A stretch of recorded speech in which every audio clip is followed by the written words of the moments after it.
Columbus Day 2006. Sunshine all over the place. It's your fault, Bill. Must be. We ordered this weather special for you. Isn't that wonderful? Your last name is Borkowski. B-O? B-O-R-K-O-W-S-K-I. Borkowski. Right. We've never met before, but you're within a hoot and a holler of where we live up in West Chazy, right? Correct.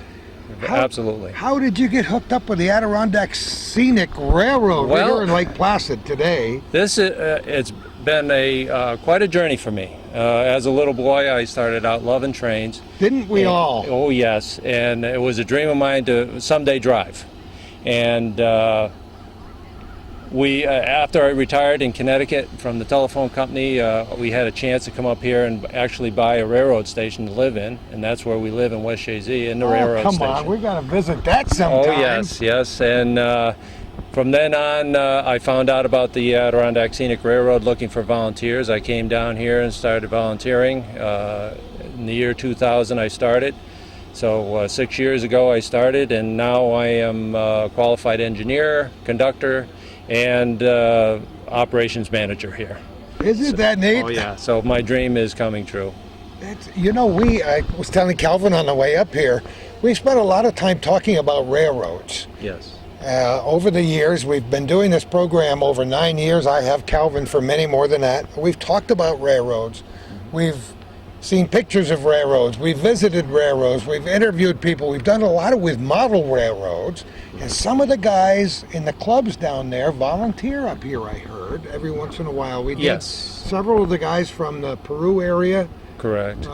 Occasionally volunteer. Yep, and we're always looking for volunteers. If any of your viewing audience is interested in volunteering, please contact the Adirondack Scenic Railroad here in Lake Placid. It's easy to find. There's a great website. Yes. We do have all the information there, and we have a volunteer coordinator that would be happy to send all the information to anybody. You know, the best part of it is this railroad makes a nice little trip from Lake Placid to Saranac Lake and back. Correct. There's another leg down through the Adirondacks that starts down at Utica and ends up in Thendara, Old Forge. I did pronounce it right. Yes. I had never heard of that near Old Forge, right? Correct. It's right outside of Old Forge, yes. And if dreams come true, yes, there'll be a leg that comes all the way up here. That is the ultimate plan. There is a plan set forth that perhaps someday we will be able to open the entire corridor from Utica right up here into Lake Placid. Wouldn't that be fantastic? That would be absolutely wonderful. So if somebody out there has $50 million they'd like to donate to the project? Yes, please. We're always looking for that. Well, tell me a little bit about this station up here. This station in Lake Placid has been beautifully it's refurbished and restored into a kind of a museum. Correct. It's owned and maintained by the North Alba Historical Society, and it has been restored. There is a museum inside. It's included in the price of the railroad ticket. You get to go through the museum and see some of the old artifacts that were here in up into the present day. It's very interesting. For history buffs, it's great.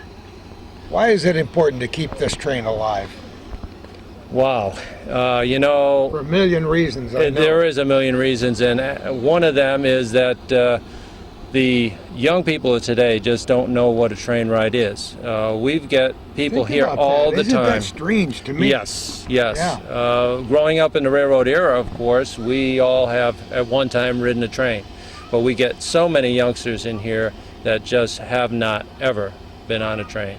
And it's really gratifying to see the faces of these youngsters as they get on and off the train. I think we have a few here today because it's Columbus Day and the kids are off from school, and actually the Scenic Railroad only operates for a short time after this, right? Correct. And then you told me there is a Halloween later in October. Yes, October 20th and 21st. We have an evening train on the 20th, which is a Halloween special train, and then Saturday the 21st, which is our last operating day for this year.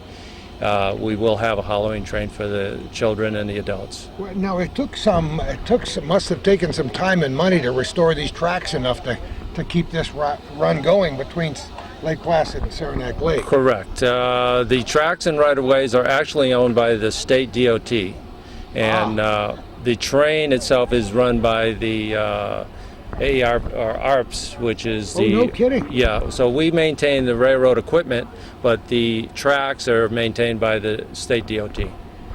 And who pays? How does the thing subsist? Not entirely from the money that people pay to get on. Pretty much, yes. Really? Yes. The three areas that we have is Utica, Thandera, and up here in Lake Placid. And the combination of the three keeps us surviving through the year. And that's how we do it. We're a not-for-profit organization, so we start out in the beginning of the year with no money, and we operate we operate through the year with the proceeds from the train rides. But for you and for most other people who ride this wonderful scenic railroad, it gives you a little time to be a kid again. Oh, absolutely. You know, the older you get, the bigger the toys get, and this is our toy right here. This is quite a toy. Yes. Do you have more than one engine? Up here, no. We just have the one engine on this run, but we do have other engines that, of course, that run in Thandera and Utica. So how many cars do we run between here and Saranac Lake? 5? Right now we have 4. 4. 4 cars, including a cafe car, which has snacks and sandwiches for your enjoyment on the trip. And sometimes during the season, do you load it right up? There are lots of people. Yes, actually yesterday was a great day for us. We filled the train with visitors and people from the area and had a ball. People just love it. You know, when I walked up here, I had a number of senior citizens, because I am among that group. Gordy, how are you? You're going to join us on the train? Yeah, we're going to do a TV show. Oh, wow. Yes. But for people who are, let's just say, over 60, this is a real big deal. Yes. Because this very was the much main so. means of transportation. Before You're right. airplanes were as popular as they are now, Yeah. you wanted to go Yeah. somewhere, you took a train. And we interviewed a lady in Chateauguay, Cherubusco area who was 102, who talked about going to Utica from up here to go to work in some kind of a shirt factory or something. Is that right? Many, many years ago. That's great. Great. Well, it brings back memories for many people. We had a lady that was actually a car host on the 1980 Olympic train. Oh, my goodness. Yeah, come and on. she rode again, and she said, boy, this brings back memories. Yeah. Which is super for us. We know we're doing a great job when we hear comments like Well, that. that's a good thing, and I'm sure many people on this beautiful day will be inspired to watch this program. We're going to interview a few people. We're going Right. to take the trip. We're going to make whatever we can out of this show, Super. and you demand. So if you want to do 70 or 80 miles an hour up that track, Oh, we can't do that. No, I know. No. Our maximum speed is 25 to 30 miles an oh, hour. it is? Yes. And you only reach that maybe once? Yeah, maybe once and maybe twice. Don't you ever get the urge to? Oh, we absolutely do. Oh, we'd love to Casey Jones! put it to full notch 8 and go. Oh, boy. I'm sure you're a student of trains and Yeah. you like to look yeah. at the big ones. You ever go other places to visit train museums? All the time. All the time. We went to During the St. Constant, Quebec, to a train museum up there that is one of the best I've ever seen, and I've been to lots of them in around the United States. Never have seen anything like that in our lives. Calvin and I will never forget the experience because we were like little kids, and they Yeah. have over 120 some pieces. 160 some. No I don't know kidding. how many there are in one building, with track after track after track after track, and it looks like the original settings. Yeah. And great trains that set speed records, and Super. old cars from Yeah. the Montreal area, and wow. Yeah. So It's it tremendous. sounds to me like you've never been there, so you better No, get I your haven't. camera and head up Obviously, there. I do. I do. Aha, we love it. All right, let's head out. Okay, great. We got a conductor here. Just take a look at this. Is this a classic picture or what? Doug Venzel, how are you? Pleased to meet you. I'm very good, thank you, on a beautiful Adirondack Oh my day. gosh. Could we ever pick a better day? An excellent day. Excellent day. I think the railroad gods are with us today on this Columbus Day 2006. You're the conductor for the day, huh? Well, I signed on as brakeman today. Oh, you are Yep, the brakeman, yep. huh? Pete Popeil is on as brakeman, and Rusty Russum is our conductor today. And both very capable men. Very capable. Pleasure to work. Are you from up here? Malone, New York. 60 From- miles from here. Come on. Yeah, I come down and work down here every weekend. Have my wife and I, the lovely ticket agent. She and I were the four of the original volunteers down here. And some people have moved on, and we just keep bringing in new people, and it's a ball. It's a lot of fun, and recommend it for anybody who wants to stay in shape, because it's a lot of hard work too. It's great. We love Malone. We just went down there the other night. Our granddaughter and grandson-in-law live down there and work at the local school, and I spent a lot of my childhood down there, so I love it down there. It's a nice town. How'd you find out about the Adirondack Scenic Railroad? Strangely enough, I'd heard rumors that they were going to resurrect the line again, and of course they did so in '79 and '80 for the Olympics. And I liked the North Elba Historical Society Museum, and I was down here one day, and we used to have an old 44-ton switch engine down here. And I was going through the museum, and I heard this old locomotive start up, and I walked out to see what was going on. And that's where I met Forrest Walton and our former general manager, Randy Fisher. And they said, we're going to take the engine down the tracks to lubricate the bearings, etc. And I said, you want to go for a ride? And I said, oh yeah, definitely. So we climbed down, and we went down to Lyons, which is just down by the police department and the fire department here. He says, here, you drive it back. Well, the hook was set at that point, so we drove it back. He said, well, they're going to redo the line, and you should think about volunteering. And of course, yeah, I heard that before, and they're going to redo the line, so on and so forth. Well, they didn't come down again until probably the next year. My wife and I drove down through, and we went down past Old Raybrook Road. I used to work in the powerhouse down there for Adirondack Correctional. That's where I started in 1986. And I see a bunch of dump trucks and new stone and new rail and new ties. I said, holy cow, they're actually doing it. So we came down here and saw it was all dug up and the tracks were replaced. I said, this is marvelous. They're actually doing this. Well, quite some time later, we had come down through, and they had brought a switch engine, and the red caboose is down there at the end that we use as our crew car, plus an old New York Central caboose, and two of the camp cars that you see down there. And I couldn't believe they'd actually made it up. Well, once again, this is a year later now. Randy Fisher and Forrest came out of the engine. They had started up, said, we're going to go down and inspect the bridge. You want to go? And I said, oh, yes, most definitely. So away we went down to Raybrook. And he said, you ought to think about volunteering. I said, what do I have to do? Because, of course, where it was do I sign? Yeah, and he said, you do this and you do that. And he gave all the protocols for, we're an FRA-regulated railroad. So, I mean, I'm constantly saying the only difference between us and Amtrak is they get paid. We all have to qualify by the same standards. At least, yeah. And we're actually trained by CSX personnel. Yeah. The big freight railroad comes up and does our NORAC Book of Rules training, and requires a bit of training to be as dedicated as a lot of us are.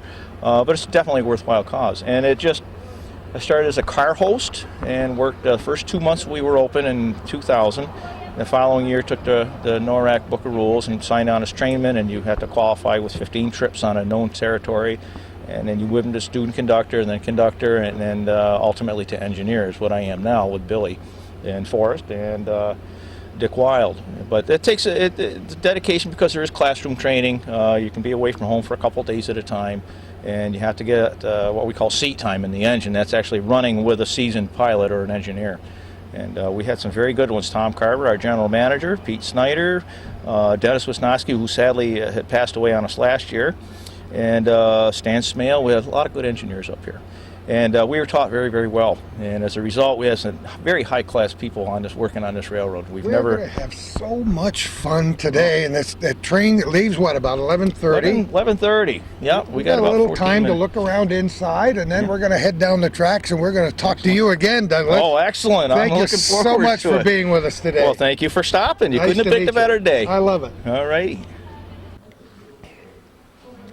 We're inside this wonderful refurbished train station here in Lake Placid. Jill Vensel. Hello there, how are you? And you are the better half. Absolutely. I heard that outside before we ever came in here. Oh. So you came and signed on together, huh? Yep, 6 years ago. Isn't it neat? It is wonderful. It's a lot of fun. You meet a lot of great people, get to do a lot of fun things. Some dirty things, but some fun things. You're not old enough to remember train rides. Nope.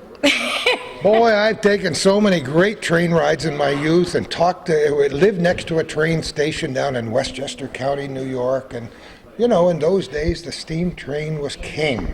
Definitely. I wish we had the steam back up here. Maybe someday. So what functions, now I know you volunteer, as everybody does up here. Correct. You work in the ticket office. Yes, I'm the operations representative. I help plan the parties, special event trains. I greet the passengers, help when they come with tour groups, set up reservations.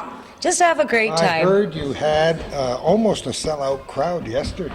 Yesterday was the best day this Was it? season. Absolutely. There were people everywhere, and everybody was having a great time. The weather was perfect. Leaves are great. Everything's good.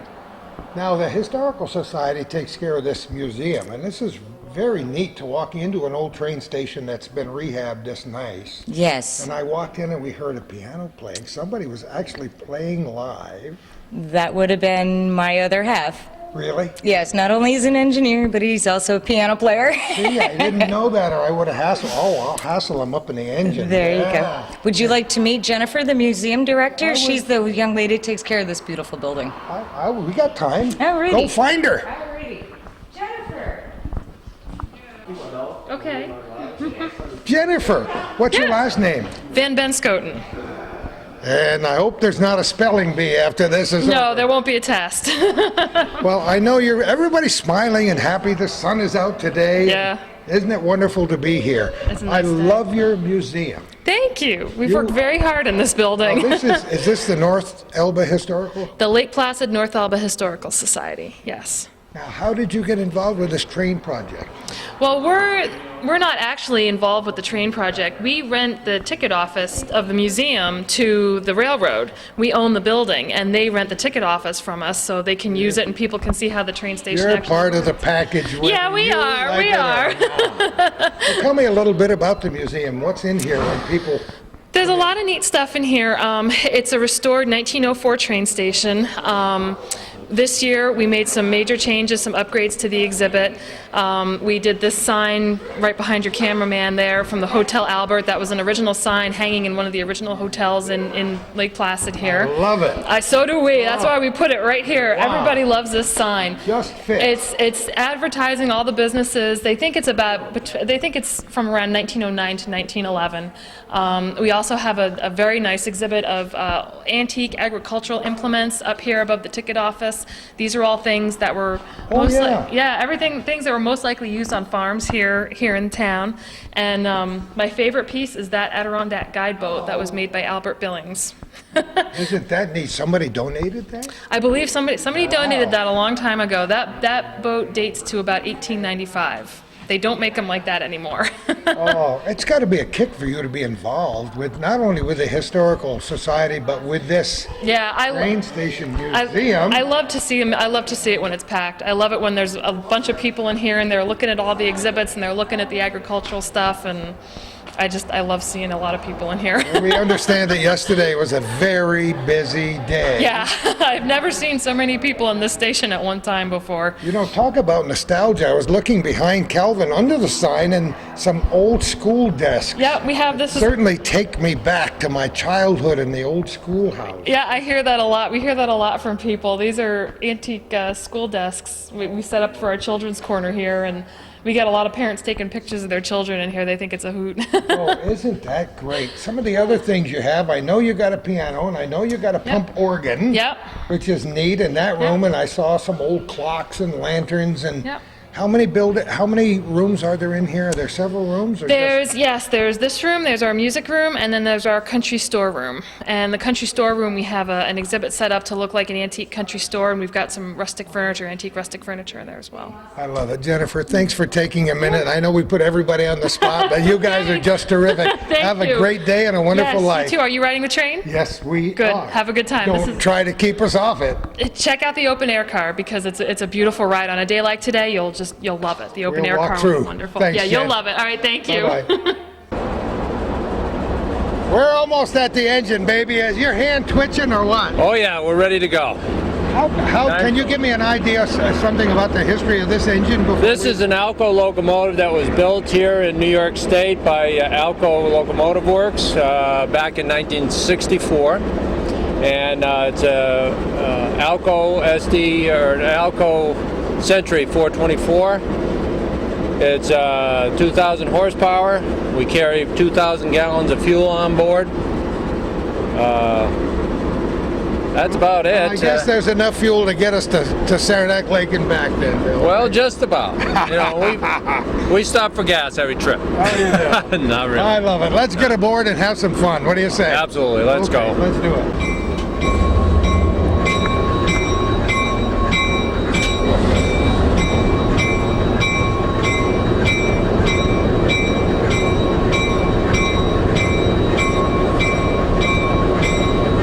Just for a few moments, I let the natural sound of the bells sound, and we're underway. Mr. Engineer, how's it feel? Well, she's coming up pretty good here, and our power is good, our speed is good. So How many times have you made this run? You know, it's so numerous it's hard to count. But this is what I live for right here. You make one trip a day normally during season? No, we do 2 round trips a day.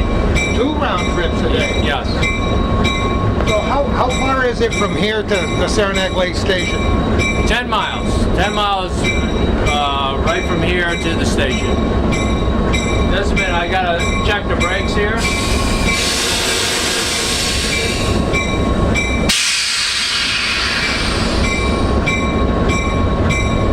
Right now we're doing a running brake test to make sure that the brakes work.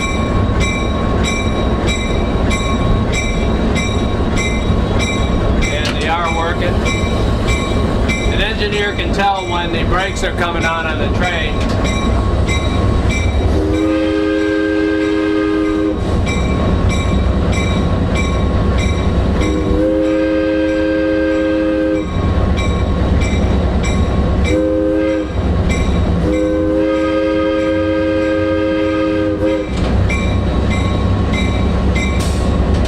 Doesn't get excited when they hear that sound. Yeah. The train whistle. Yeah. People love to hear the whistle. This Calvin is like a hood ornament up there with the camera right in front of the pumpkin. That's a clever idea. Oh yeah, yeah. We put the pumpkin up there to see how good the engineers are. It's balanced on the top to see if he drops it off or not. Nobody's done it yet? No. Well, you better not do it today. No, not today. How many engineers do you have, Bill? We've got 4 engineers that are here at our disposal, and we have more that could come up if we needed them. This is a view of the High Peaks area that people don't see unless they either walk by the tracks or come on this train. That's correct. That's correct. In the future, if we ever get to proceed past Saranac Lake, there are some pristine lakes out there that we go by that are not accessible by roads or such. So we're looking forward to the future that we can get people out there to see the area of the Adirondacks. What kind of shape are the tracks in past Saranac Lake? They're not up to grade so that we can take passengers. They're basically out of service to passenger trains right now. They're pretty much overgrown. They need a lot of work, but slowly we're chipping away at that. You know, if this Adirondack Scenic Railroad has come this far, I can envision that happening someday. Yes, we're hopeful that does happen. We're going around Chubb Pond right here. We're coming up to our yard limits, which is called Lions.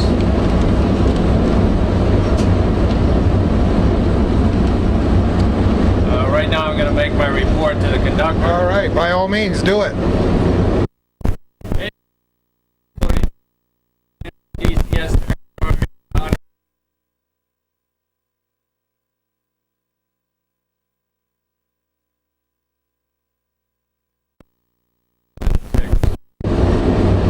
Roger, all of that 4243, conductor out. So now that we're legal, we can enter this area. Coming up to our first intersection here.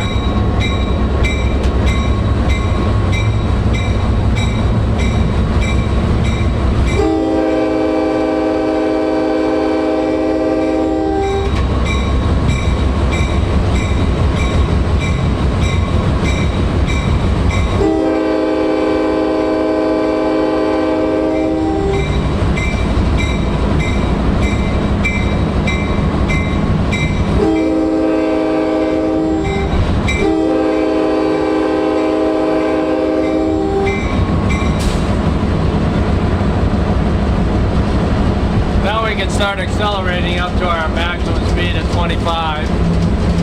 This is where we usually do that. tracks look like they're in great shape. Yeah, for the most part, these are very good tracks.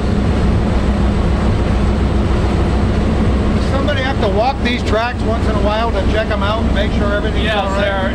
they're inspected on a regular basis by our inspection team that is out of Thendera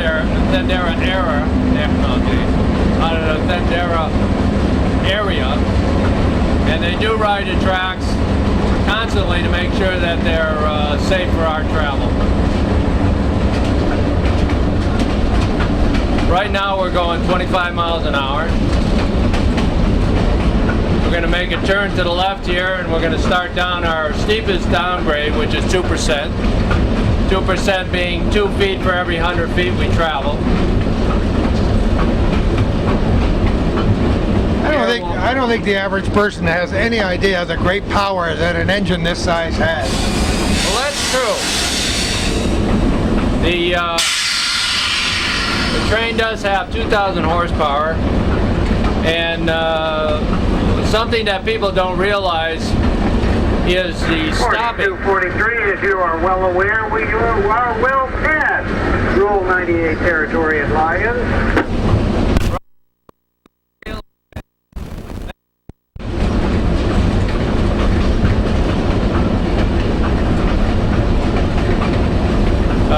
Like I was saying, people don't realize that once we do get going, with all this mass that we're moving, it's very difficult for a locomotive to stop the train and say at crossings when people run grade crossings on us, and that does happen frequently. People love to run in front of a train. We do have somebody up here we gotta slow down for.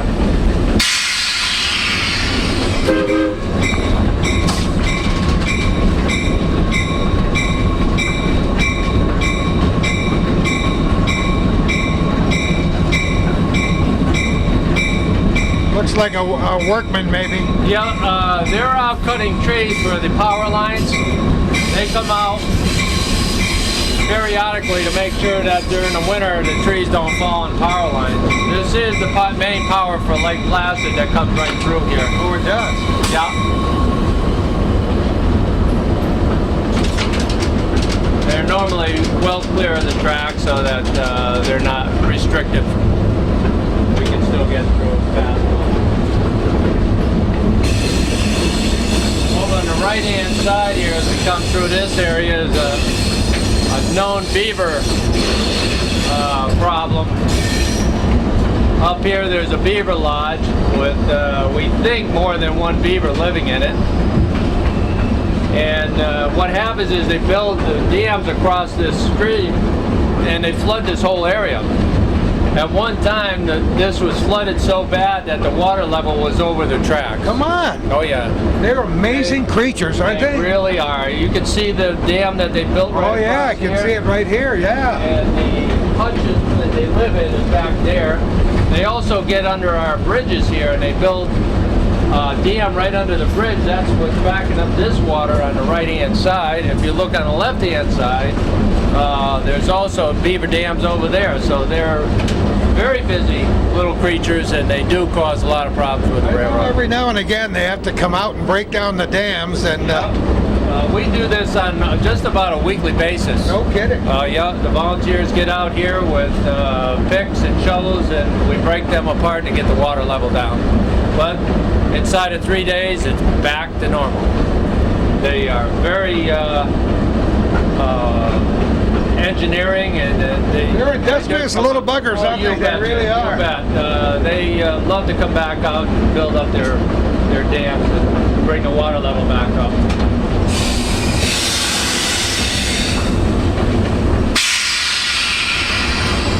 Have you ever seen any bigger wildlife on the way up through here? Yes, we have. We've seen a black bear. No kidding. Yep. We've seen numerous deer. We've got beaver. We've got fox. We've got a few birds of prey that fly around, owls and so forth. But they tell us that there's moose in the area, but we haven't seen one yet. They're smart enough to stay away. There's always that possibility. I read this morning somewhere, I'm always up for this trivia, and it said that there are something like 6,000 black bear in the Adirondack region, the most in any state in the United States. So that's why you probably see one every now and again. I believe that, yeah. The wildlife is getting so that they're not intimidated by the progress. Look out for some strange-looking people cutting trees along the power line. Roger that. I did see some people out there. We're watching for them. You got to keep your eyes open, don't you? Oh yeah, as an engineer, you've always constantly got to be watching the track for any obstructions, watching the area around the track, including our gauges, and keeping your mind focused on what's going on. Up here, we're coming to the bottom of the hill, our biggest hill. On the right-hand side, you'll see some of our tinsel trees. Right here in the Adirondacks, we grow trees with the garland right on it. Look at this. Come on, I love it. Right now we're blowing our horn for the access road. This is how the power companies get up here to service their power line.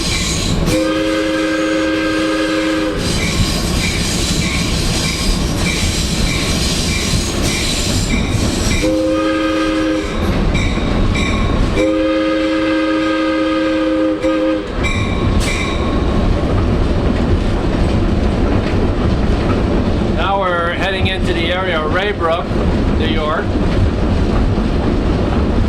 which houses two of our prison systems, a federal and a state correction facility. We'll be going right between them. The tracks do go right between the two prison systems. Just up ahead here is one of our golf courses, public golf course. If this isn't the most beautiful spot on earth, it's in the top 3. It really is. It's very beautiful. Now with the leaves changing, it's even better. The Adirondack region, for the most part, is just at or past its peak, and this year hasn't been the most colorful year of all, but it's still absolutely breathtaking for me. That's absolutely true. This year has been a very good year for color here. Our hills and mountains are covered with colored leaves, and it's just really gorgeous. We've said it before and we'll say it again. The word Adirondacks has a magical connotation, doesn't it? Yes, it does. It does. In fact, many times we tell our riders that we're entering the enchanted forest here in the Adirondacks. It really is, isn't it? Oh, yeah.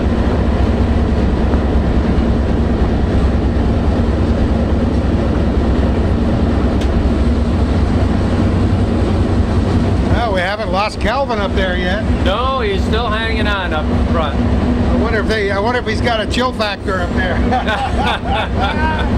Actually, we're fortunate to have a day where it's going to be in the 60s, very close to 70 degrees.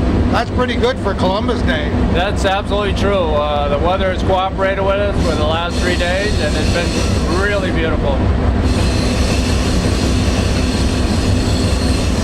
We have had our share of rain over here. Coming up to another intersection.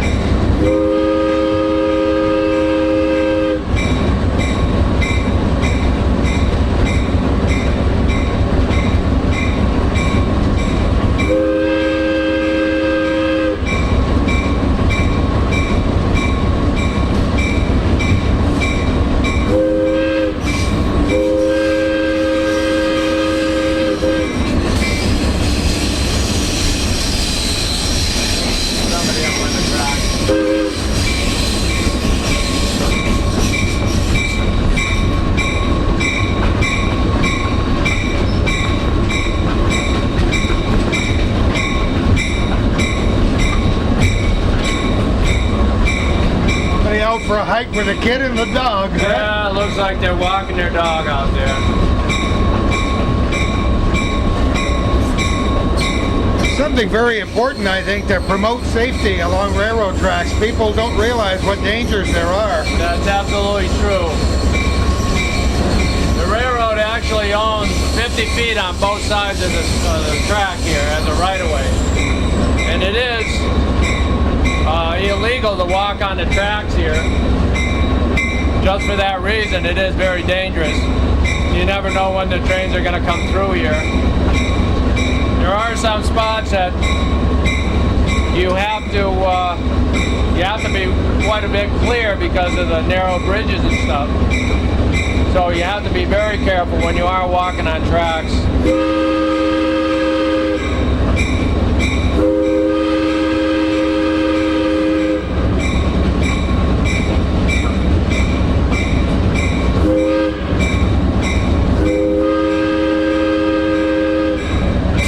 That was Scarface Trail. You can take that as a hiking trail and goes up to the top of Scarface Mountain. Our Adirondack Mountains are legendary. People come from all over the globe to climb the peaks. Yep. Some climb one and some climb them all, you know? They've got a 46ers club. There's 46 high peaks here in the Adirondacks, and if you climb them all, you become a member of the 46ers club. Many people have done that. Some people several times, and some people run up them all. It's amazing the way people have done that. We had a good friend, the late Dr. Dittmar. He and his wife Mary climbed the peaks many times.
Some of the crossings have lights and arms and some don't, huh? Correct. We have a total of 13 crossings to go through till we get to Saranac Lake. Some, like you said, have crossings, some don't, depending on how frequent people go through there. This is one of our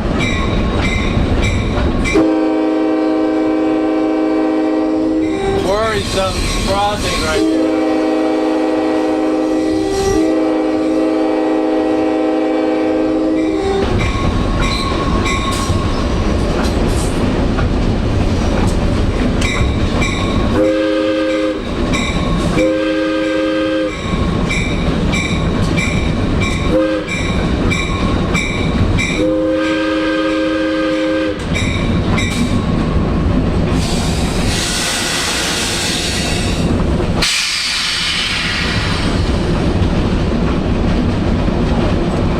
This is a great experience, it really is. I love it. This is our 90-degree turn here, called Big Bend Curve. We just went through the hamlet of Raybrook. We're going to make a turn to the north here. We're going to go across Route 86, our major highway intersection between Saranac Lake and Lake Placid. This intersection is always busy.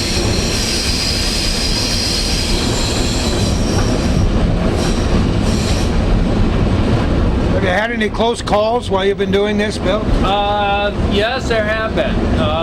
Just earlier this year, we've had some youngsters on bicycles trying to beat the train, and we've had to talk to a few of the residents of Saranac Lake and let them know that this is not acceptable procedure to be running their bikes in front of a train.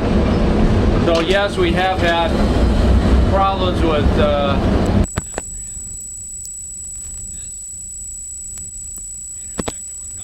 right here.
Speed for Saranac Lake. At this point, we're about 2 miles out from the station.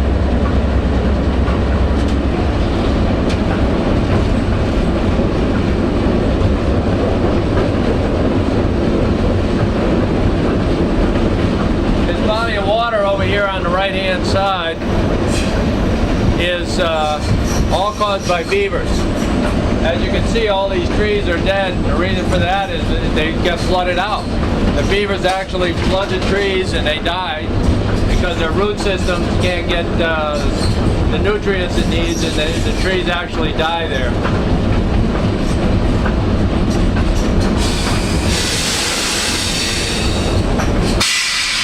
Down here on the right is a beaver dam right here. We call Beaver Hoover because of the circular shape that it's in. Unbelievable, yeah? And that little dam there is what backed up all the water in that pond.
That's a well-lit crossing.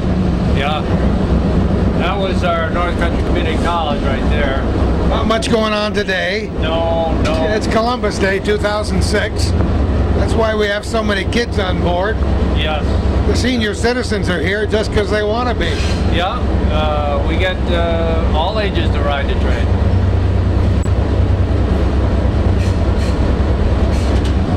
Wouldn't it be nice if somebody could restore a steam engine and put it on? Oh, How'd you like to run that one? oh, that's a dream of ours up here. All the engineers would just love to get a steam locomotive here to run back and forth. It could happen. There are some around. Yeah, we're always on the lookout. Locomotives that we can use up here. Of course, we can't use wood-burning locomotives because of the cinders. Because of the areas that we go through, if we did catch them on fire, it'd be hard to get any fire equipment in there to get it out. So we do have to be careful what we run through here.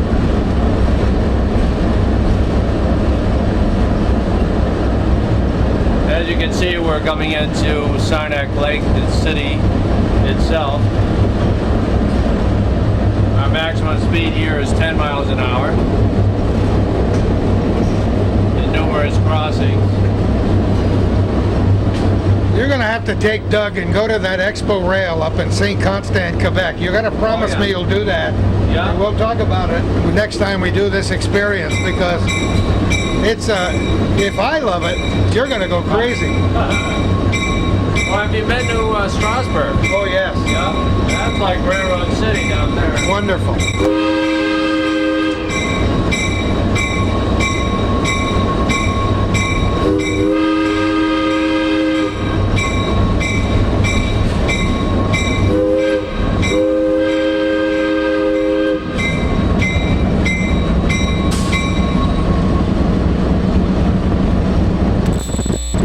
Feel like the king of the castle waving to people as we go by.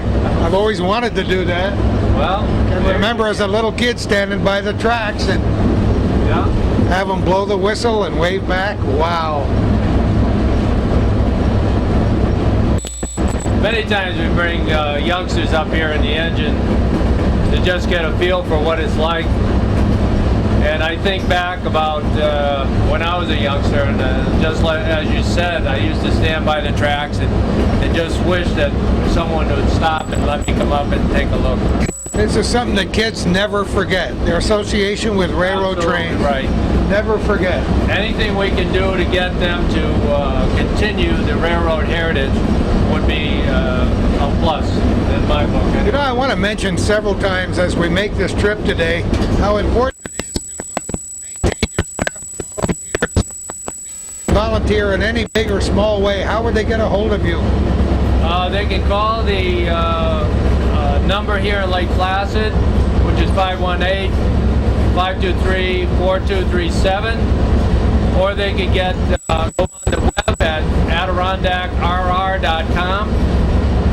We have a good amount of information there about the volunteer program, as well as schedules and events that are coming up for the next year.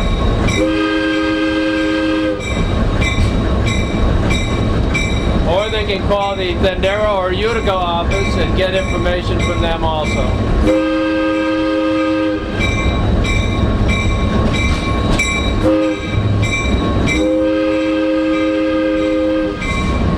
Yeah, you have to set up a schedule way in advance, don't you? Yes, we do. We pretty much have to run year to year, but we're in the process now of planning for next year's schedule.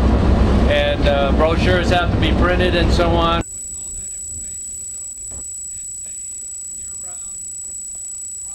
For us, even though we do shut the train down in October, months are also very busy trying to get plans laid for the next year. Is it actually a corporation, a not-for-profit corporation?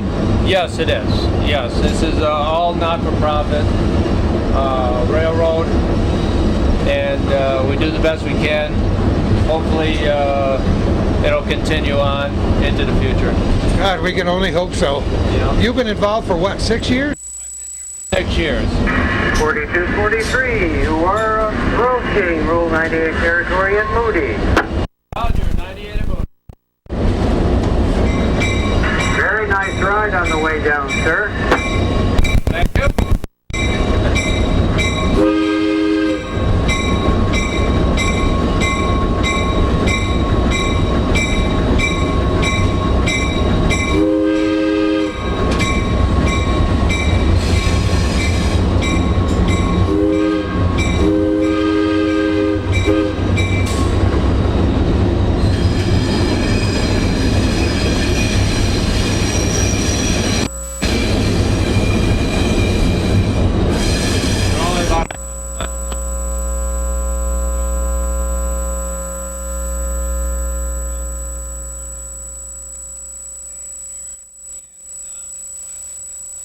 Plattsburgh empties into the Lake Champlain. Goes 18 inches behind the back of my house in Morrisonville. Yeah. Right on the river. I enjoy it every single day as I look out the windows of my river room where I do all my good thinking and writing. And it is an inspiration Oh yeah. to live along the river. But this whole area does that for me. There's a lot of history that's in this area, the Tri-Lakes area, including Tupper Lake, Saranac Lake, and Lake Placid. It's very interesting if you're a historian to find out about this area.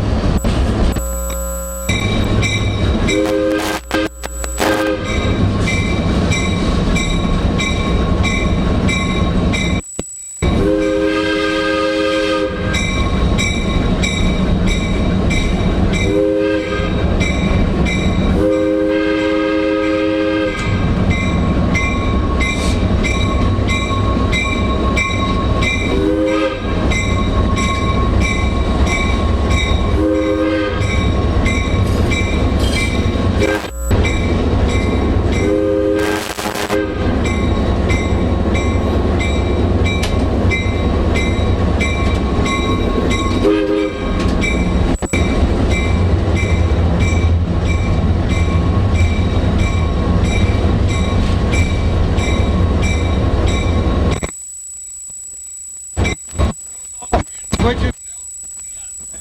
All our switches here on the road are manually operated.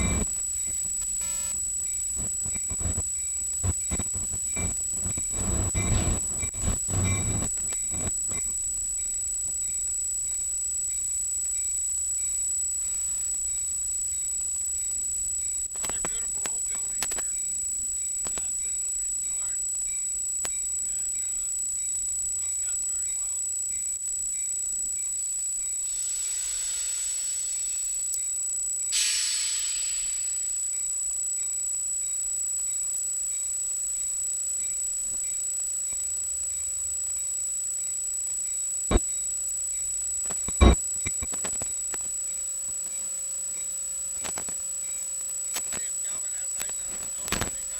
You're just a little deeper, Billy. So I'm on the platform.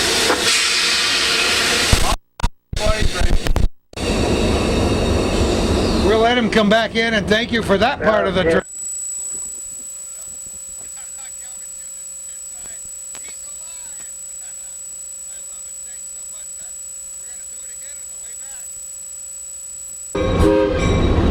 Yeah, we've broken away from the train, uncoupled, and now we're going to do a, what do you call it, a runaround? It's a runaround. What we do is come up, Doug will switch the track, and we'll come back on this side track over here, run around the train, and connect up to the other side for their return trip. Works for me. Okay. Two cars. Two more.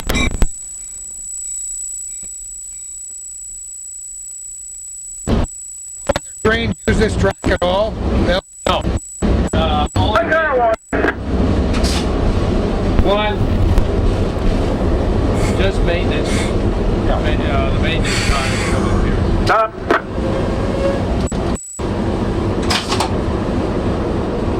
So now he's out there switching the track.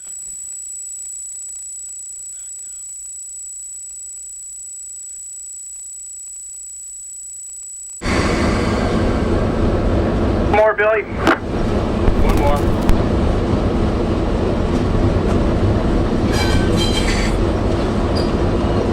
He didn't knock the pumpkin off either, Calvin. I think he did good. Now we'll wait for him to come back, get on the train. Now, he's also an engineer, right? Yes, he is. One of our better engineers, yes. He says the same thing about you. Well,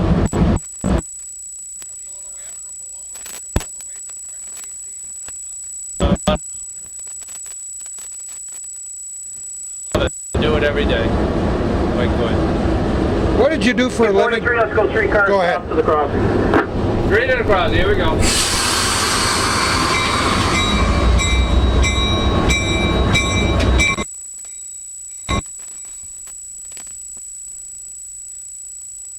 What did you do in the real world before you retired? I worked for the phone company in Connecticut, Southern New England Telephone at that time, and I put in 30 years there, got a chance to retire, and did so, and moved up here because pretty much the railroad station was available. One, and we moved in there, and we've been there ever since, 1995. When did you get the caboose? 1996 or 7. Clear, 6 north. 6 north.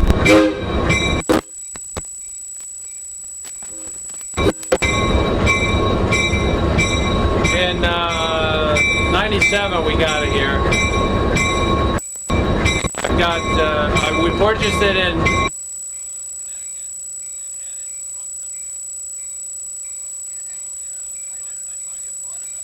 Point or something? yeah, well, that was a different.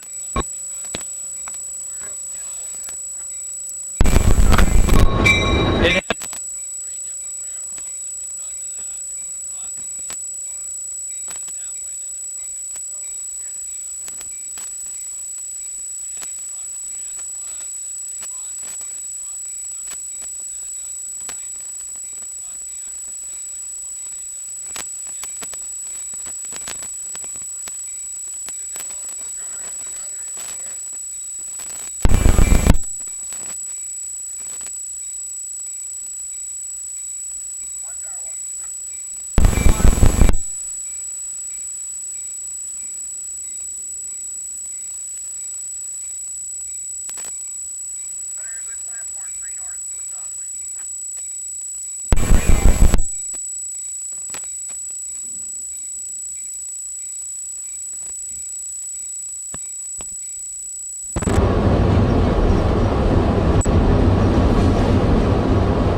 That's got a very big padlock on it, I might add. 42, 43, bring us 2 cars south, 2 stop.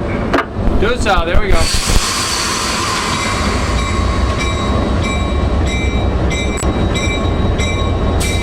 Two little youngsters on the left-hand side and their mommy looking through the fence. Just like I told her we always did as little kids. Isn't that beautiful?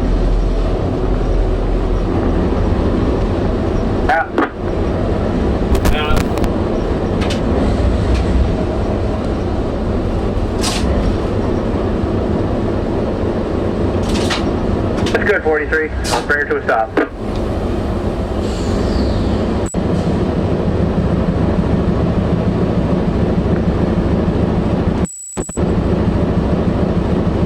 And our 42, pumpkin 43, is burner, intact. 50. Haha, cool, huh? 50 south, there we go. And here we're gonna move right into the hedge. Calvin's gonna hold on.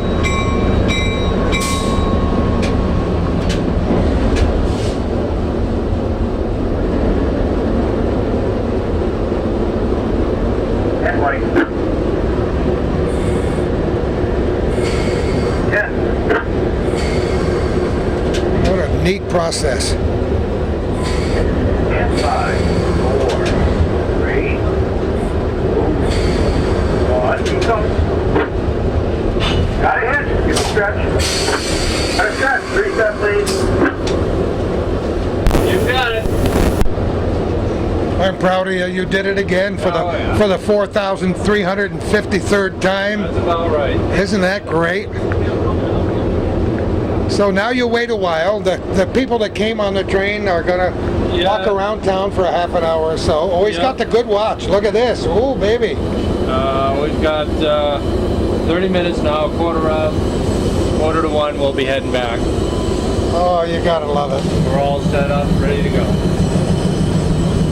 That's and I'm glad you kept your pumpkin too. Complete. Cancel my 3 Absolutely. step. Let Forrest know when you're ready. It's back in the south end. Roger that. Bucket is still in place. I love it.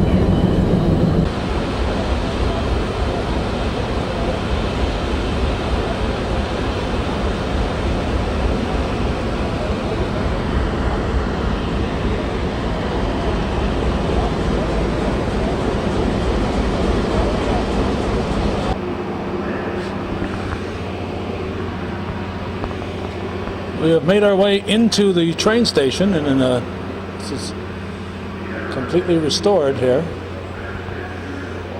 And we got lots of pictures on the wall, and I'm going to hand the mic to Pauline Gordy. What a neat place. And two beautiful ladies walked up and said, they walked right past me and they said, "Where's Calvin?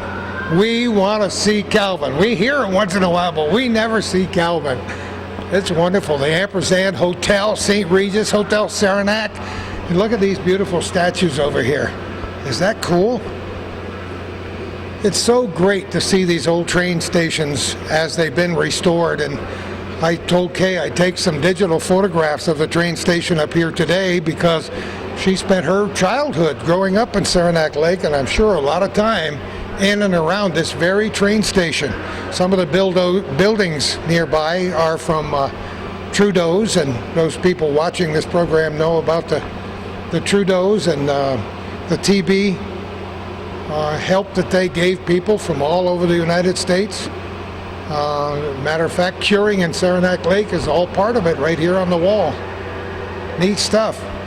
Yeah, and when I was 2 years old, 2 to age 4, 22 months of my life, my mother spent up here at Ray Brook.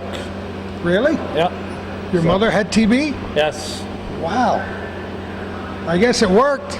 Yeah. She's still hanging in there. Still there. That's wonderful.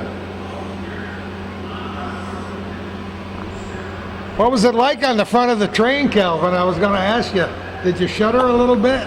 No, the thing that scared me the most was when this caterpillar went flying by about a foot in front of my face. I said, "Oh boy, I almost ate him." There's a jet plane. Luckily, There's lunch. luckily it's not the black fly season, otherwise it Golly gee. might have had a mouthful of them. Well, I doubt if anybody has stood where you stood and made that whole trip all the way. So we do appreciate your sacrifice, and we do feel your pain. I'm just wondering if Joyce Robinson Ryan is still watching this, because back in '99 when we did our tours around different communities, I also did some up in the Northern Tier, and we took a drive through Champlain, and Joyce bought a copy of that, and she said, "I gave it to my brother Roger Robinson because it made me car sick," and I saw Roger said it made him car sick. Isn't that a riot? So there'll be some people who watch that, I'm sure. As you know, I tried to hold it as steady as I could, and I had the image stabilizer on, but it's still a lot of bumps and the You know, moving that's vehicle. funny because that puts me in mind of being in Washington, D.C. when the Air and Space Museum opened as part of the Smithsonian. And they had a movie in there called To Fly. In 1976, we were there for the bicentennial. And sitting in the seats and watching the movie, it was almost all of it from the perspective of somebody who was in the air, and a lot of it from the perspective of a guy who had a hang glider with a camera going through the mountains and dipping it. I felt my stomach going, oh, and Kay and I were hugging each other. It was a riot. But yeah, even though your seats don't move while you're watching it at home on television, you get the effect all right. Yeah. I love it. So it's kind of like for some people sitting in the back seat in the car. And, Yeah, some people for can't watching do this, it. especially if they're watching and looking real close, then the stomach can't handle it. It's so nice when they restore these old buildings and put some of the old photographs up there, as you can see along the wall here. They're just delightful and delicious. It's cool for me just to see the old wooden seats along the sides in these old train stations. I don't know the history of that statue over here. Old diorama too. Yeah, it's kind of neat. This is kind of cool. Dear Diary, 1943. Look at that. Casey. What an interesting kind of sculpture, isn't it? Well, there's the story about it right on the wall, waiting for the train. Saranac Lake Middle School students, Plaster Craft 2005. Created with a grant provided by the Saranac Lake Young Arts Association. The grant provided local 6th and 7th grade students with the opportunity to create a large-scale sculpture. Casey Claire Schwark and Maddie Rock were the primary models for the project. Plastercraft were used to cast the models' bodies, then reassembled to create the seated forms you see. 3 minutes to train. All aboard! Those people have been waiting there for the longest time. They'll probably be here until eternity ends, and you and I will be back in Lake Placid, right? Right. All right, let's get on the train. Benefits new with rail service from Maine to Oakland. Then Behind the glass, we have a diorama. We'll take a look at that before Gordy and I get back on the train. Just a quick look at this diorama. It shows the station here in Saranac Lake, an all-American city, all-American village.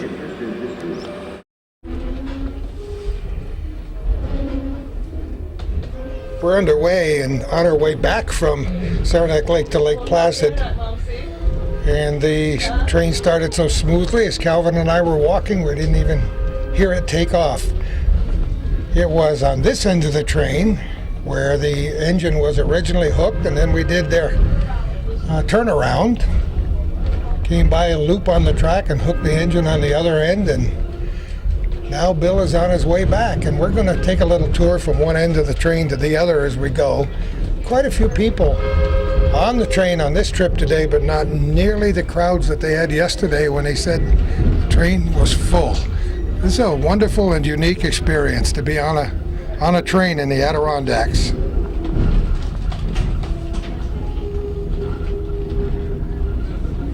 Gordy, we can see where the switch was made here. This is, Oh yeah. the tracks are switched.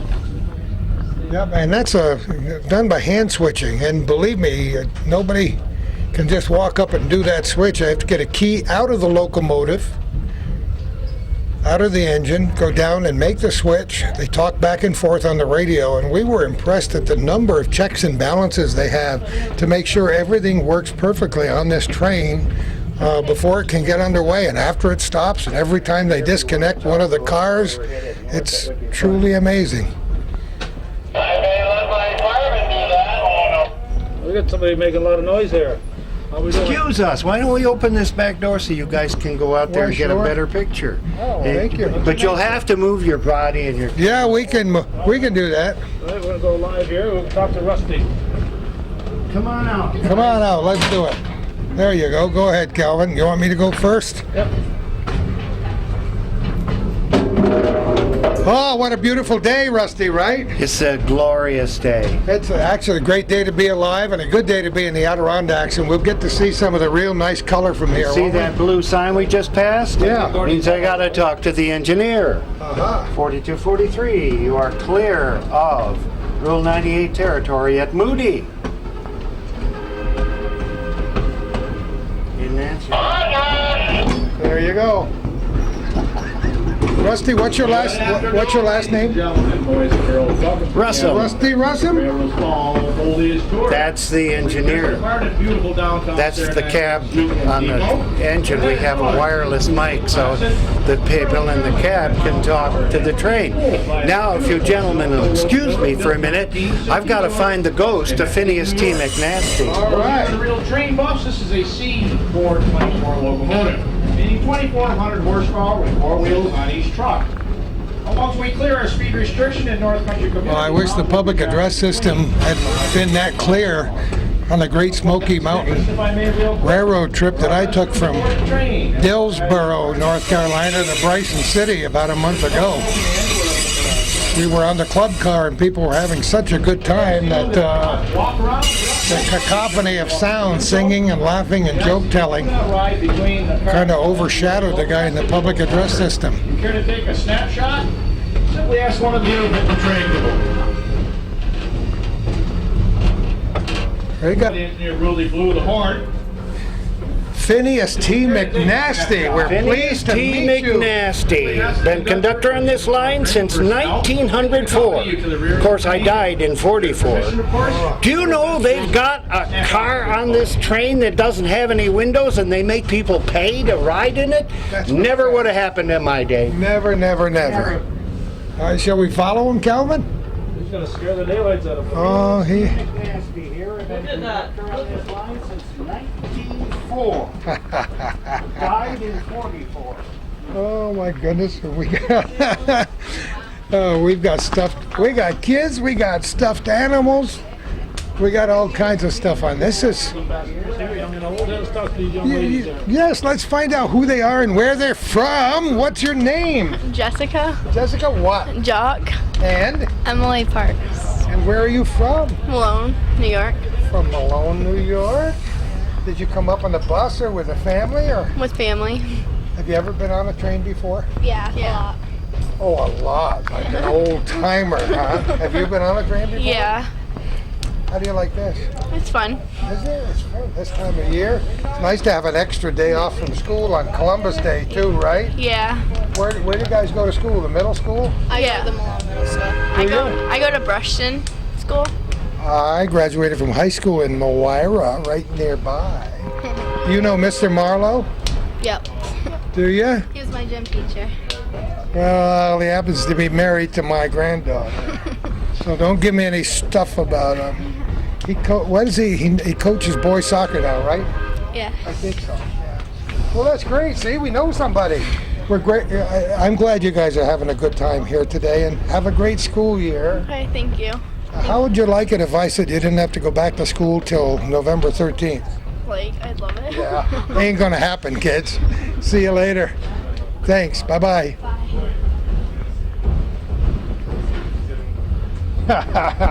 I try, don't I? Actually, this is a lot smoother here, isn't it, than it was up on the engine, Calvin? Yeah, we're going slow though. Yeah. Even though Calvin was up there and he had the wind and whatever else the elements offered in his hair and couldn't hear our palaver up there, the train was doing about 25 miles an hour maximum. We're going from one car to the next. Oh, you could, huh? Are you leaving me? We can't ride in here. It says don't ride in between the cars. Oh, I promise. Look at some of the equipment. It's very nice. Now, mind you, the engine dates back to the 60s. I have no idea how old the cars are. But there aren't nearly as many sounds as there were in the train I was in. It creaked and rattled and a great deal. This is an open car. They tell you not to put your head or your arms out the window, and I can understand why. If it's anything like the train we were on, there were things that were very close.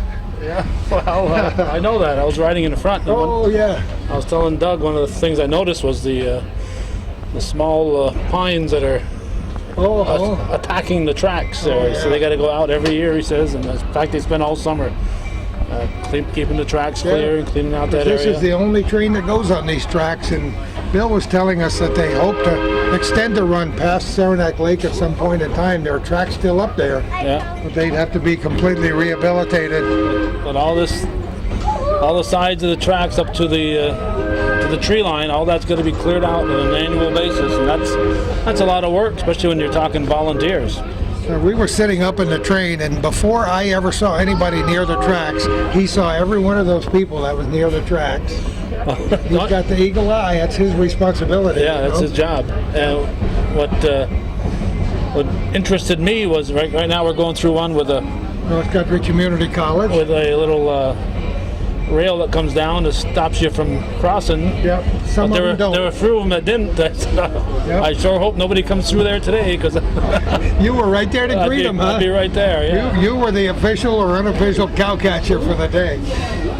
And the train might survive, but I don't think I would have. Yeah. Well, we're going to have to cross in front of these people sooner or later, so We might as well do it now before it gets too scenic and they get mad at us. Yeah, let's do it. I'll shut the camera off and we'll Make the trip. unless we walk in between here.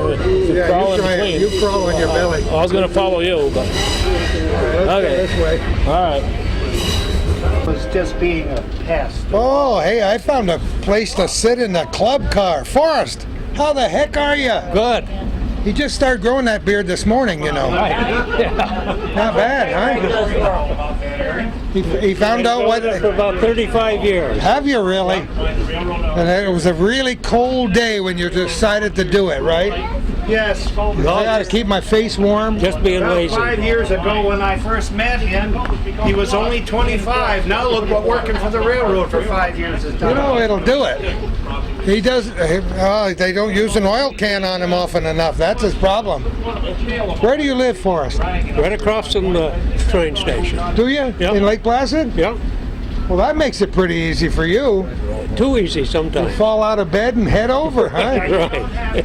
How did you get hooked up with this motley crew, anyway? I volunteered in the beginning to look after the first engine, and I just got in deeper and deeper. It can happen when you get hooked up with a group. But you know, it's a great way to spend the day, isn't it? It is. I love it. So Keeps me young. what kind of stuff do you do now for us? Just work on the train. That's it. And you make couple runs a day? Yeah. Anytime they need me, I'm available. Pretty soon it's going to be a long, lonesome winter. They're going to be closing up, huh? Yeah. Because we're doing this on shoveling snow. Are you? It's Columbus Day 2006 as we record this, and boy, I don't remember a more beautiful Columbus Day in history. Do you? This is perfect. In the 60s, probably very close to 70 degrees by the time it's through. Yeah. Calvin rode all the way up through on the front of the engine. Oh. So he had a first-hand view from the catbird seat about what the weather was It's a good like. thing it wasn't summer with all the bugs. I asked him if he was afraid. He said, only when that caterpillar came about that far from my mouth on the way through. How you doing, young man? I'm doing just fine. I forgot your first name already. Pete. Pete? Yes. Pete, and repeat, right? That's right. What's your last name, Pete? Popiel.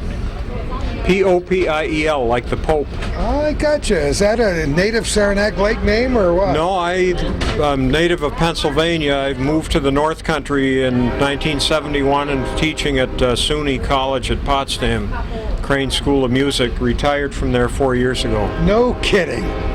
Crane. Yeah, I'm a tuba player. I don't want to admit many things in my past, but I played the B-flat tuba all through high school. Oh, did you? Well, we have a lot in common then. You're not nearly as old as I am, but when we were kids on Memorial Day, then called Decoration Day. Oh yes, I'm old enough to remember that. We had to march in the high school band to every single rural cemetery. And those sousaphones are heavy. Yeah. I remember having a bad case of sousaphone shoulder for a long time.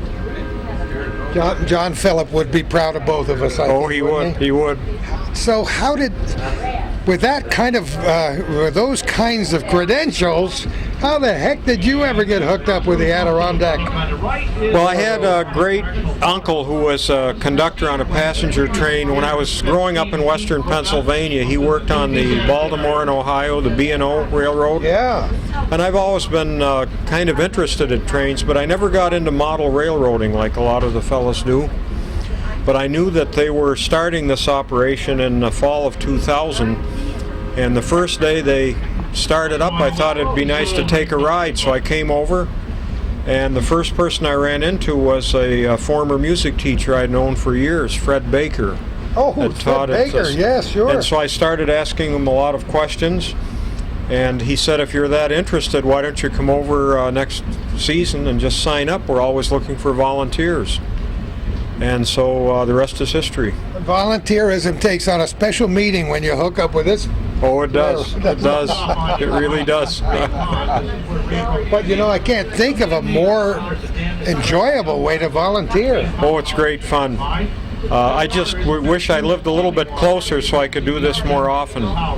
Pete, what kind of music do you like the best, or do you have a wide? Well, I'm pretty much a classical musician, but I do enjoy jazz. But I'm pretty much a classical player, and that's what my listening taste is. I listen to a lot of classical FM radio stations. I was hoping you'd say Dixieland. Oh, I like Dixie too. Oh, don't we all like Dixieland music, huh? Very much. That's where the tuba had a tuba and the baritone had a great place in Dixieland music. Yes, I'd like to do more of that today. I don't get a chance to do that kind of music, but it is fun. I think we ought to. When you should get involved in the Oktoberfest. I've done a few of them over the years, but I haven't done any for a few years. That's where the word oompa came from. Yes. Don't you know that? Yes, indeed. You know, I'm a Bix Beiderbecke fan. Bix Beiderbecke was a famous cornetist, trumpet player who died very, very young in those wild days back in the 1920s. But in listening to those old original recordings, listening to the part the tuba played, just that makes me smile a lot to listen to those old recordings. Oh, it does. And we forget the fact that they're a little scratchy. You know, even the old 78s, if you can listen past that and just hear the music.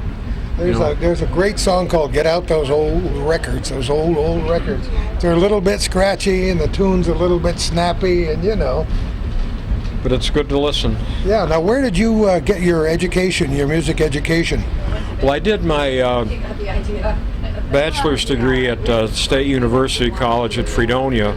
Oh, no kidding. And then I did my master's and doctorate in music at the Eastman School of Music in Rochester. What a place. Talk about history. When you step out on that stage, which I had occasion to do a couple of years ago, it's what a thrill, because you can sense all the big names. Oh, yes. Who stood on that stage from way back when. Yes, you can. So what years did you go to Eastman? Well, I was there, started my master's in fall of '63, and then stayed there for a couple of years, started working on a doctoral degree, and then finished summers after that. I took a teaching position in Pennsylvania, and then for about 5 or 6 years after that, I kept working on it, eventually finished. So how long were you at Crane? I was there for 31 years. 31? Come on. That's no kidding. I started there in 1971 and just retired 4 years ago. You've had the opportunity to touch a few lives. Yes, it was a great experience. It was great. Do your old students stay in touch once in a while? Yes, a lot of them do. And every now and then I see somebody come on and ride that I haven't seen for quite a while. So did you teach music history, or? I taught music history and literature, and then I taught tuba players, tuba and euphonium or baritone players. Yeah. So my duties were sort of split half and half in the classroom and then in the studio. Have you ever thought that tuba players are just a little bit misunderstood? Oh, I'm sure they have. I think my wife is a good example. Oh, really? Of that. Is that something we want to talk about, Pete? No, we don't want to put that on the air.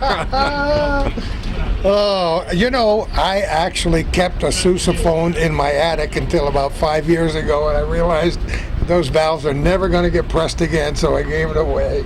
Well, that's too bad, but do I always practice still once in a while? Oh yeah, I'm still playing in 2 or 3 bands and playing a brass quintet every now and then. So I keep it up. I played in a concert as recently as 2 weeks ago. No kidding.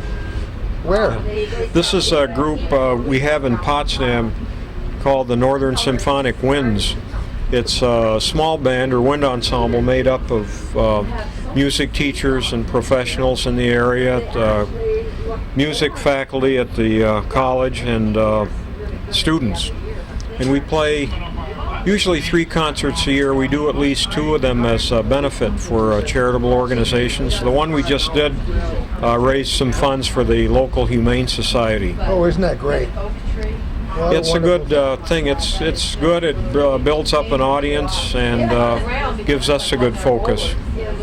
Well, you know, I just want to point out how prestigious an institution Crane has become down through the years. People away from this area may not realize what fantastic music talents we've entertained at that place and trained at Crane. Yes, some outstanding people have gone through there, and it's been a great place to have a career. When I came here in the early 70s, I didn't know how long I'd be staying, and just could never think of any reason to leave. It was a great place to have a career. Would do it all over again if I could. You know, that's what people say. How come you, when I moved to Plattsburgh to start my radio career in 1961, people said, and you stayed there? And I said, yeah, I couldn't think of a better place to be than the North Country. And this ride on this train today confirms that. Well, I'm glad you're having a good time, and we enjoy it, and I think our passengers have a good time. And we always tell people when someone says they've enjoyed it, they say, you know, tell your friends and neighbors and come back. Come see us sometime. Thanks, Pete. Have a great life. Thank you. Nice talking with you. Well, when I took a ride in the Great Smoky Mountain Railroad from Dillsboro, North Carolina a few weeks ago, we spent our whole time in the club car, and it was a rowdy bunch. This little car is not nearly that rowdy. Not today. How are you? I'm just fine, thank you. Who are you? I'm Aunt Pat. Aunt Pat. Everybody calls me Aunt Pat. That's good enough for me, Aunt Pat. Where are you from? I'm from Saranac Lake. Are you? Mm-hmm. So you got to go back home then. How are you going to get back home once we get to Lake Placid? My car's at the station in Lake Placid. The car's at the station. Sure, I drive over every morning. Now, are you a native of Saranac Lake? Yes, I am. All your life? Yeah. No kidding. My wife was born and brought up in Saranac Lake, and we got a couple of kids that live up there, and we love that community. So you were born and brought up there and stayed I was born in Buffalo, but I was up here when I was 5. Shuffle off to Buffalo. No, my family was from here, and my dad went there for work, I guess. My mom went with him, and then we were born down there, and then we moved right back up here. Moved up here, and did you raise a family? Yeah, my children are all grown. I've got grandchildren in their teens, and I'm retired, and this opportunity came up, and I grabbed it. Don't you love it? I love it. I absolutely Everybody do. we've talked to, this is like being a kid again. It is. It is. Meeting people and I always cooked. And then I found there was no benefits in it other than cooking. And I went to the American Management Association, and I retired from there a couple years ago. Mm-hmm. And when this opportunity came up, I wanted to get back into the food side of things where I'd have some fun. And that's what I've been doing ever since. I kind of hate to see it leave, you know. Making people smile. Trying to, but yeah. It's going to close down for the winter pretty soon. Yeah, the 20th is the last day. We'll have our Halloween train the 19th and the 20th.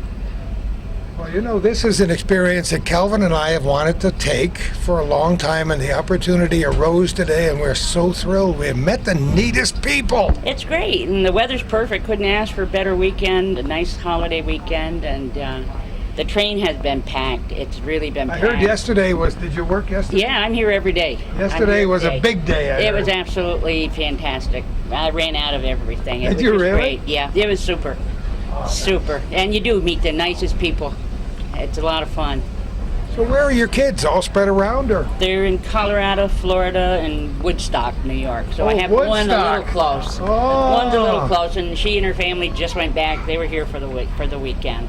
We got a few in Colorado and out in the Denver area. Mm-hmm. We haven't been there to visit, but they keep begging us to go. So. Yeah, well, they all come home. We all meet at Christmas time, and that's about it. So I see them once or twice a year. You thank goodness for telephones and email and things like that, right? That's right. How many grandchildren, Pat? 3. Do you? Yep, 2 girls and a boy. 13s and 15s. The girls are both 15. And the boy's 13. And that's it. But you don't get to see them often enough? Just this weekend. I see them I see 2 or 3 times a year because they live in New York. So it's easier for them. But the flying, you know, every time you turn around, somebody's taking a plane. And you got it. It's too expensive. Well, you know what? It's a pleasure to meet you, Aunt Pat. Thank you very much. Pleasure to meet both of you. I'm not sure who I'm meeting, but I'm Gordy Little, and this is Calvin Castine. Nice to meet you. This is Hometown Cable, and we want have a great life. I will. Thank you very much. See you later, Pat. You bet. Bye-bye. Bye-bye.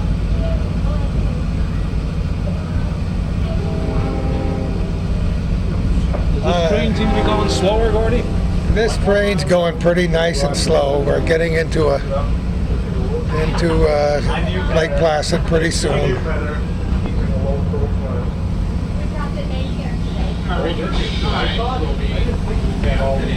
Once again, the weather has held absolutely beautifully throughout our entire trip. This is absolutely great. Everybody has enjoyed it. The kids, the adults, the seniors, and I've always said before, everyone you talk to has a story, and we've heard some great stories today. Terrific stories today. I learned more about beaver dams than I ever knew in my life from Bill.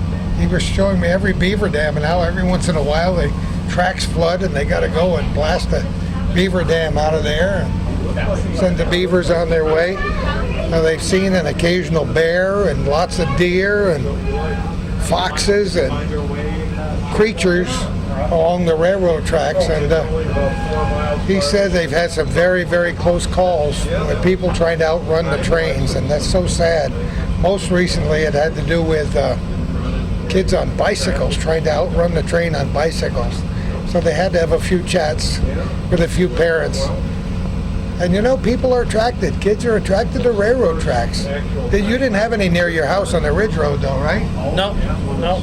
My wife grew up very close to where the old Rutland tracks were in Rouse's Point. Oh, yeah. Now her sister lives right next door to the D&H. It's great. For some reason, this program, and Calvin and I have been attracted to trains and train stories, and I'm sure there'll be more before we get through. Let's hope so. Let's hope so. It's just wonderful. As our viewers may be aware, when I had my recent trip to the greater Atlanta, Georgia area, in North Carolina and Georgia, I did about 8 hours of taping, and you will see our little 4-hour trip on the Great Smoky Mountain Railway. I wore the hat today just to confuse everybody. Everybody looks at those initials and say, what the heck does that mean? But I'll get on a train every chance I get and look at the pictures out the windows here as we go by. Just fabulous. Every picture is a postcard. I've said that before. Just beautiful.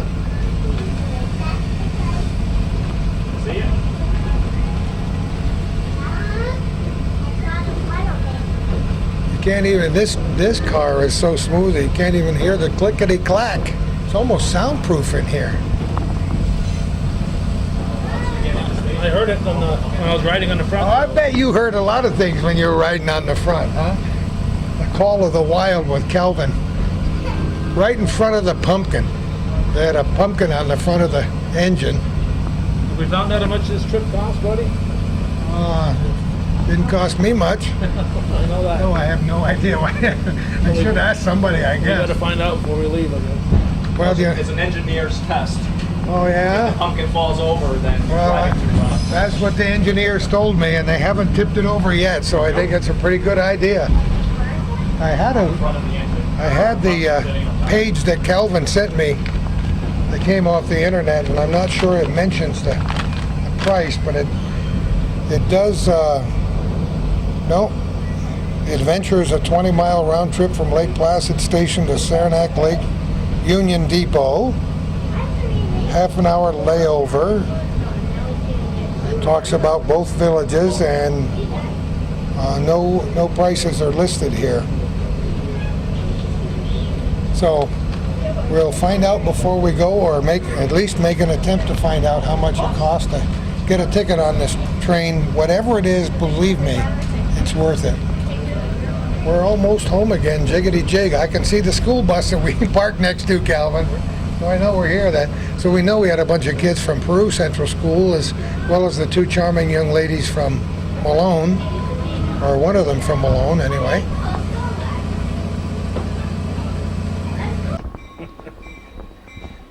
I'm not sure that Calvin didn't break a tooth when he just sat down there to watch the engine come by. He hit himself in the face with the microphone. There are a lot of hazards to being in the television business. Oh, isn't it nice of him to stop right in front of you, Calvin? See how that is? I remember that. See, yes, you do. You remember it well. Calvin rode on the front all the way up through, for those of you who might have tuned in the television show a little bit late. It's been an absolutely gorgeous trip on Columbus Day 2006 on this Adirondack Scenic Railroad from Lake Placid to Saranac Lake and back again. Just a great opportunity for young and old to find out what the railroad life is all about. He ain't moving. He's not moving? While we have a chance, let me just walk back here and say hello. Come on over. Who are you? My name's Ming Chen. I'm a volunteer on the Adirondack Scenic Railroad. He seemed to know way more than the average bear. Yes. We were driving by and talking about the pumpkin. He's chiming in. That's a test for the engineer. Of course, we rode all the way up there looking. Calvin, the pumpkin was right behind its head. If it had become a missile, Calvin might not be with us right now. How did you get hooked up with the railroad? Well, I'm interested in trains, so I collect a small N-scale train to run at home. Yeah. And a friend of mine mentioned that he volunteers on the railroad, and it requires taking a test offered by NORAC, which is the, I think, Northeastern Regional Operating Committee. If you pass the class, you can come down, sign up to work on the train, and they basically teach you everything you need to know to run the trains. And how long have you done it? This is my first year. Oh, it is? Yes, it is. He's learned way too much in his first year. They may want to keep you around. Who are you? I'm Mrs. Chen, Ming's wife, and this is my daycare group here. What? And how many are yours? This one is ours, Caitlin is ours, and Kyle is ours, this one here. Oh, there's Kyle in the back. And Not sure that he likes the train ride yet, but He's looking at the engine. So you guys, you live right in... No, we're from around the Potsdam area. No kidding. We have people from Raymondville. Yes. I know Raymondville very, very well because I used to live up around there and stuff. And so you drive up here Yep. every day in the summer? Or? No, I usually only volunteer on Saturdays, and there's a group of probably 4 of us. If we have the same days worked out, we usually carpool down. So What a nobody neat drives. experience. Where were you born? I was born in Taiwan. No kidding. Yep. With no accent at all. How does one do that? Well, I came over when I was 10.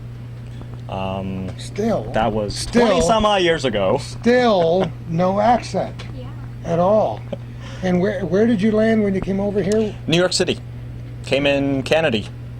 No kidding. And lived in Queens until I came to Potsdam for college. And stayed, found job, found a wife. So what, did you get your degree at Potsdam? Yes. In what? Math and chemistry. Wow. Now I work with computers. Do you really? Where? I work for the Albany BOCES. Oh, yeah. And I'm assigned to a couple of school districts to maintain their computer systems. Well, you've met Pete then, right? He's the one that got me in here. I should have known. Pete Popeil. I just had a great conversation with him. It's hard to find tuba players these days, and his whole life has been playing and teaching tuba. Yeah. You know what? You're a great group. You know that? Thank you. It's so wonderful to meet you. Have a good life, and thanks so much for volunteering on this great railroad. You're welcome. See y'all later. Okay. Happy Halloween. I love it. The perils of Pauline. We had a Peru school bus driver. They brought a group of senior citizens from Schuyler Falls, and they lost 3 of them. I can't leave without these 3. Wonderful group of people, and everybody loves a train ride. Well, most definitely, and we love having groups like that come on the train. I just told them part of the best parts of this job is the interfacing with the public, and there's some awfully nice people out there. This lovely group that came up on a school bus today, wonderful group of ladies, and that's I think more fun than anything else. That and the children, the kids you can have so much fun with on the train, and we try to cater to those people. The kids, you notice the stuffed animals aboard the train, and the different kinds of snacks we have available, so their parents don't have to cope with too much of a mess. And a Halloween tree? Come on. Oh yeah, a Halloween tree, most definitely. Well, why not? It's going to be the season. And Pat didn't even sell all her potato chips today. Oh, she probably will, though. Yesterday she did, though. Most definitely. Yeah. Oh. There comes the man of many faces. The man of many faces. The man of That's Trusty Rusty Russell, our conductor today. You know, I wanted to ask you, and it's something we haven't talked about because we didn't pay to get on the train today because we did this show, but how much does a ticket cost? How does that for work? adults, it's $16. For children, it's $8.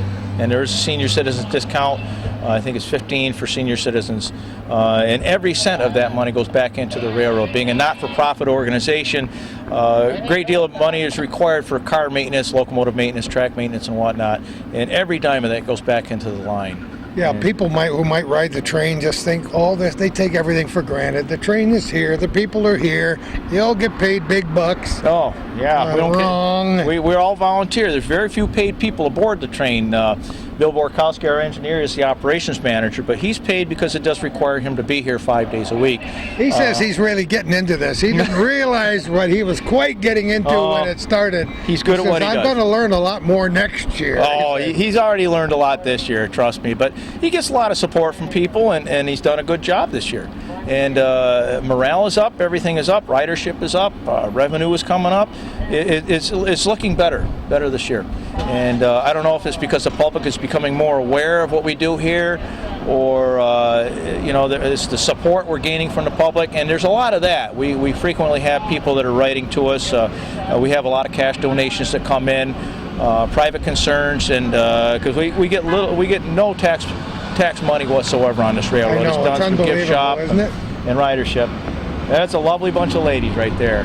You know, I wanted to ask you something else. Calvin mentioned to me before we started the camera again after we got back here to Lake Placid, 2 runs a day. Mm-hmm. What if somebody makes the run here from here to Saranac Lake and doesn't want to come back till the second run comes through? Can they do that? Oh, most certainly, sure. That gives them an opportunity if they want. When we arrive in Saranac Lake, they're more than welcome to get off and take a walk down to Saranac Lake Village. Beautiful spot.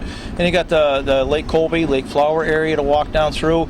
A lot of nice little shops down there, places to eat and whatnot. I highly recommend it. And then they can take the 3:15 train back. It gives them about 2.5 hours to wander around down there. And it's a great town. Saranac Lake's a very friendly, very nice town. For people who are watching this for the first time, have never even heard of this wonderful scenic railroad, they should get an education. They should get on the website. They should call somebody associated with it. They should volunteer. Absolutely. We're always looking for volunteers. And it doesn't matter if you want to volunteer as a car host. Once you get into train service, it does require training that is provided by the railroad. We are an FRA-regulated railroad, and that being said, we have to follow all the same guidelines as the big track, like Amtrak and CSX, BNSF. In fact, as mentioned on the PA, the people that train us on our NORAC Book of Rules come from the CSX Railroad. Dave Hamilton, he's a wonderful man. We have Rob Mengels, that's big into railroading. It's oft-times said, as I mentioned again on the PA, the only difference between us and Amtrak is they get paid. We do all the same work they do. The same hours of service, the same random drug and alcohol testing, requires the same amount of training and everything else, become a trainman, an engineer, conductor, and so on. You have the most interesting cross-section of people Most definitely. who work on this train that I've ever met in my life. Oh, it's wonderful. It's just wonderful. We have so college much fun down professors to chemists to natives of Saranac Lake to people who come from Malone and West Shazy and couple of doctors who work here. Oh, Isn't that amazing? Yeah. We had an anesthesiologist that comes up from New Jersey and volunteers. We have a lab technician that will he comes up from, I think it's South Carolina. He works on a railroad down there, a tourist railroad. He'll spend 2 weeks up here working with us in South Carolina. South Carolina. Yep. Because I just came from the one in North Carolina, and that's where I got this hat on their on their trip right there from over near Bryson City, and they have a great run that takes about 4 hours, and I had a ball, and that's why Calvin, when he said he was coming here today, I said, just terrific. Well, we're glad you came. Well, we should have done this we have been invited before. It just took a while for the plan. You know how it is when plan takes a while for the plan to come together. Yep. That's true. Well, we're glad you came aboard, though, with us. We're delighted. We had a great time, Doug. It was fun meeting you, and we wish you the best of everything. Well, thanks a lot. We appreciate it. We like the public support, and we're here to support the public and give them value for their money, and we try to do a good job for everybody. A great deal of work goes into this railroad. It's not just running the trains either. There's volunteer coordinators, the track gangs, beaver dams, rail greasing, brush cutting, maintenance on the cars. We're preparing for our Halloween train now by running some wiring for the undercar lighting we're going to do. Something new this year, so it ought to be interesting. It'll be a night train with undercar lighting. It ought to be interesting. If you can get to it, it's worth seeing. That's So, great. We're hoping for the best. Thanks so much, Doug. Oh, my pleasure. See you later. All right. Calvin just reminded me that it's Station Tree in Lake Placid. If you want to come up here and take a ride on this Adirondack Scenic Railroad, it's a beautiful spot. Just come into Saranac Lake or Tupper Lake and turn Lake Placid, not Tupper Lake, and make a turn and come on up here to the radio station, to the train station, not radio station. I'm all right.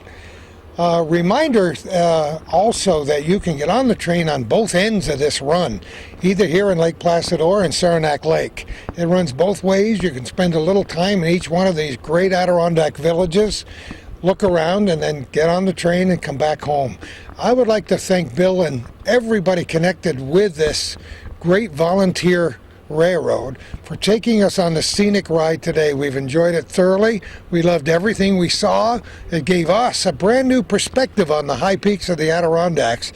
If you have the opportunity, we would ask you to support an organization like this because that's the only way they survive.